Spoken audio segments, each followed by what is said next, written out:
Mike's Daily Podcast. They tried to shut us down. We had to prove them wrong because Mike's Daily Podcast is unstoppable.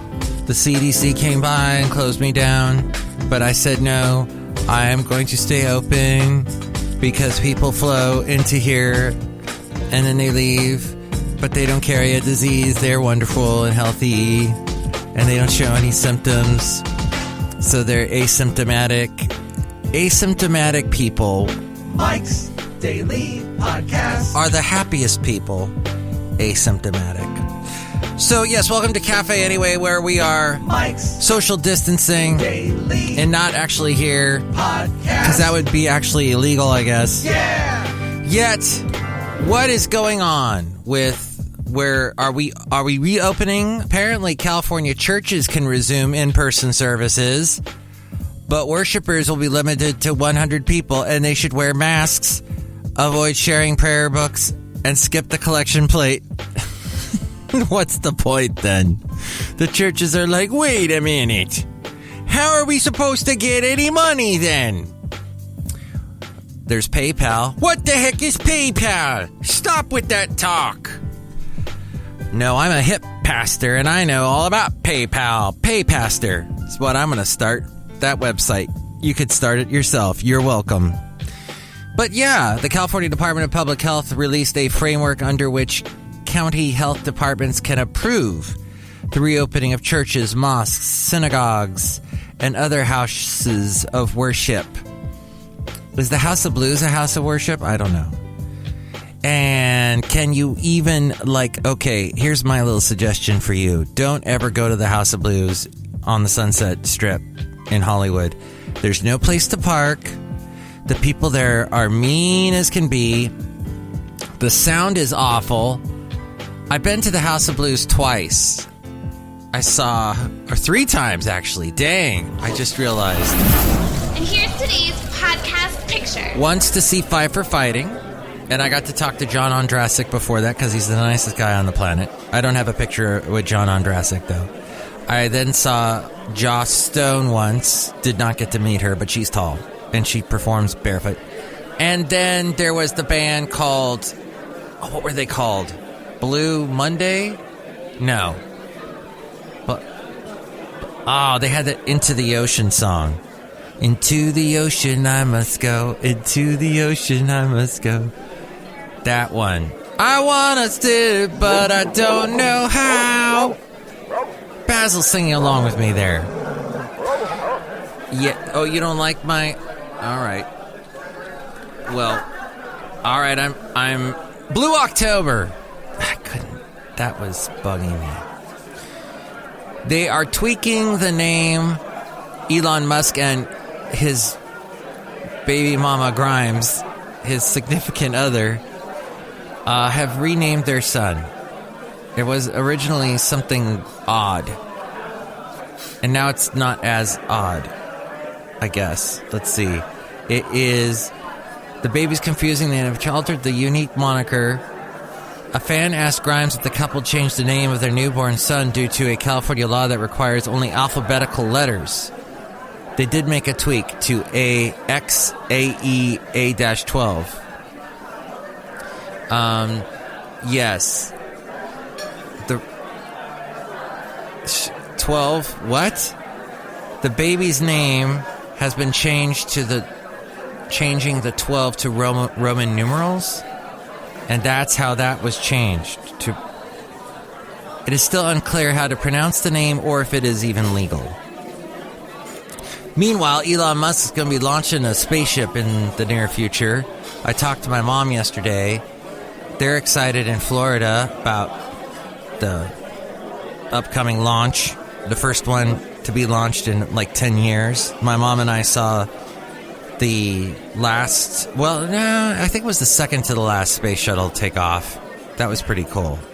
When you're in Florida and you see a day launch, it really is, wow, inspiring. The podcast picture today is sort of a mirror picture of yesterday's podcast picture.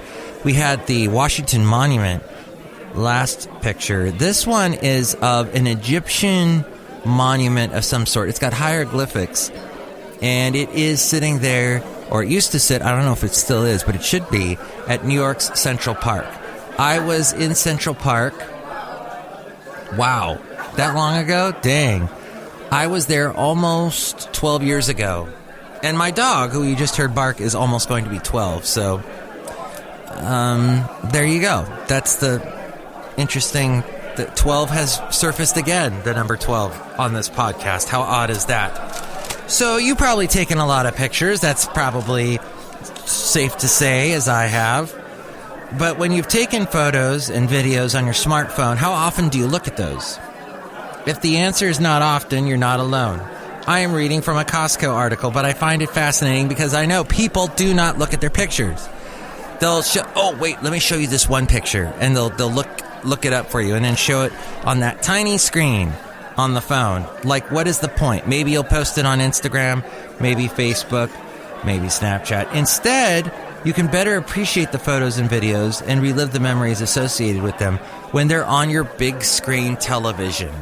And the quality, the amount of pixels in the average photo that you can take on your phone now can fill that screen and look as clear as day.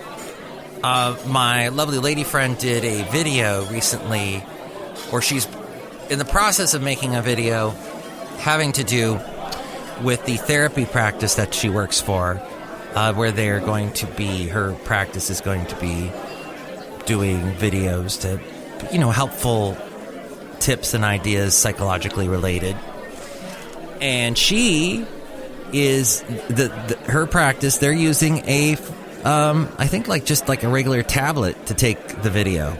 It's that quality, that good in the tablets and smartphones today and laptops.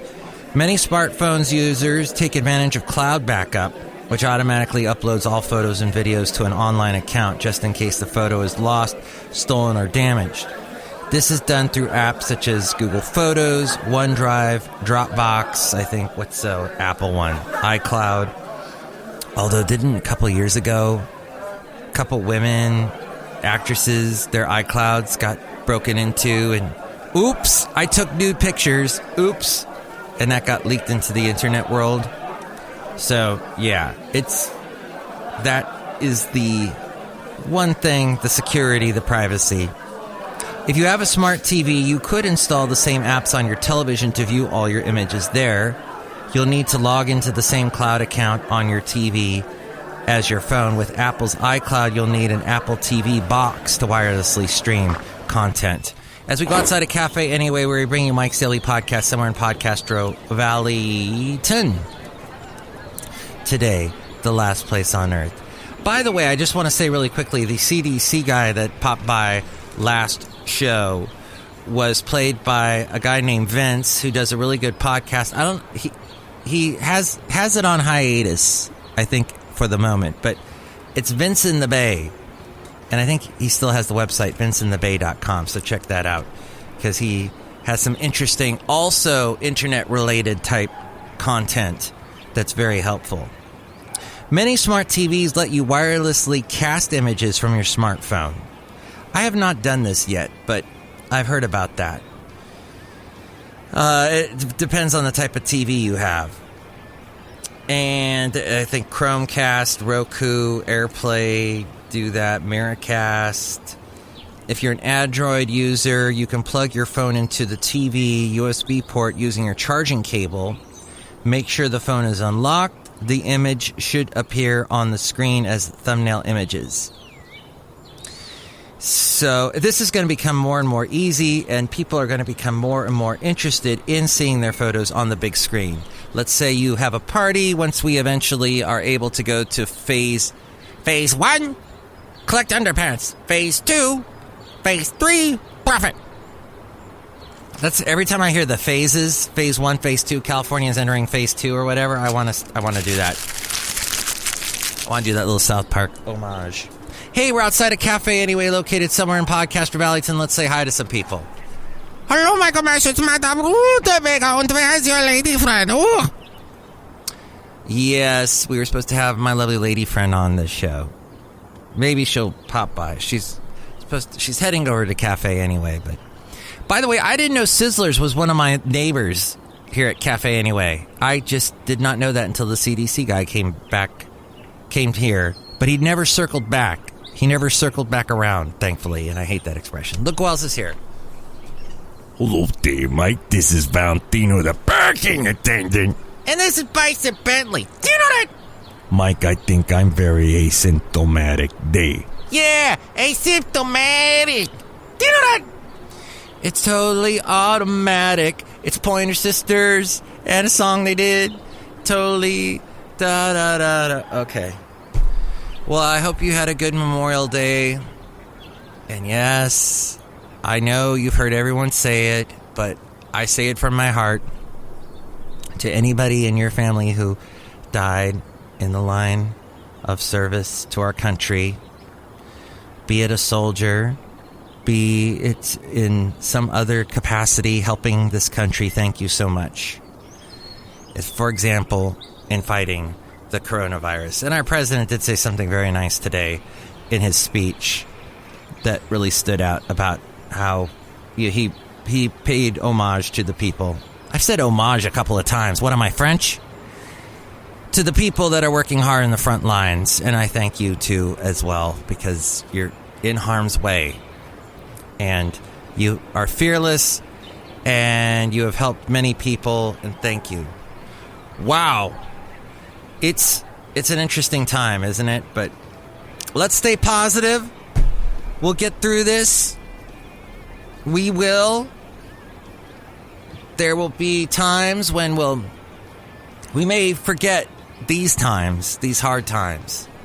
And we may get a little full of ourselves and may get a little bit lost in the little things that are unimportant.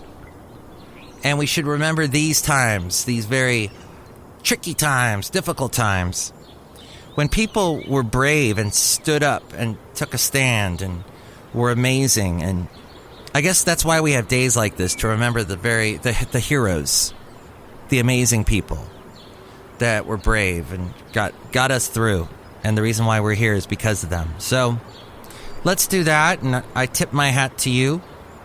I pay homage to you for sticking in there and being strong through these times. Hang in there. Good times are ahead. And we should always remember that when the times were tough and that we got through them. Okay, that's all I had to say about that. Next show, it'll be the wonderful Chely Shoehart, Floyd the Floorman, and John Deere the engineer. Tell me what you think about all this. You can call me at 336-MM Daily. 3 plus 3 equals 6. MM as in Mike Matthews. Daily as in what this podcast has been now for a couple days. Sometimes we get interrupted. But there we go. episode today, 2046. 2046. 2046. That's right. That's how you say that particularly large number. Take it away, A-Friend. Mike's Daily Podcast is written and produced and performed by Mike Matthews. His podcast is super easy to find. Download or listen to his show and read his blog at MikesDailyPodcast.com. Email Mike now at MikesDailyPodcast@gmail.com. See you tomorrow. Bye!